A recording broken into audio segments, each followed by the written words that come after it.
20,000 kilometre খাল খনন কর্মসূচি যখন আমরা সমাপ্ত করতে যাব তাহলে বুঝতেই হবে যে এখানে অনেকগুলো প্রতিবন্ধকতা আছে, অনেকগুলা বাধা আছে। অনেক জায়গায় বিভিন্ন শিল্পে ও কলকারখানার বর্জ্য আবর্জনা এখানে স্তূপ হয়ে আসছে। অনেক জায়গায় কেউ দোকান, কেউ বাড়িঘর অনেক জায়গায় নির্মাণ করেছেন। এগুলোকে আমাদের অবমুক্ত করতে হবে এবং সেই জন্য আমরা কঠিন পদক্ষেপ হাতে নিয়েছি যেন সব কিছু সুন্দরভাবে আমরা সমাধান করতে পারি। সেই টার্গেট আমরা ফুলফিল করার জন্যই আজকে আমাদের এই মিটিং। ইতিমধ্যে 180 দিনের কার্যক্রম যেটি আমরা হাতে নিয়েছি এটাকে ত্বরান্বিত করার জন্য মাননীয় প্রধানমন্ত্রীর সাথে আমাদের একটা মিটিং হয়েছে। এই যে আজকে এপ্রিল মাস, সেই এপ্রিল মাসে আমরা আরও দুইটা খাল খননের কর্মসূচি হাতে নিচ্ছি, যেটি মাননীয় প্রধানমন্ত্রী উদ্বোধন করবেন।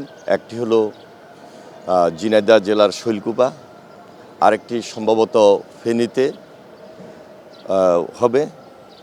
এই কার্যক্রমগুলোকে ত্বরান্বিত করা এবং মাননীয় প্রধানমন্ত্রীর খাল খনন কর্মসূচি কবে নাগাদ আমরা এটি উদ্বোধন করবেন সেটি নিয়ে আমরা দীর্ঘ আলোচনা করেছি। মেইন কাজটা হলো যে 180 দিনের কার্যসূচি যেন আমরা নির্ধারিত সময়ে, যেটি আমরা জনগণের সামনে তুলে ধরেছি, সেটা যেন আমরা খুব দ্রুত সমাপ্ত করতে পারি।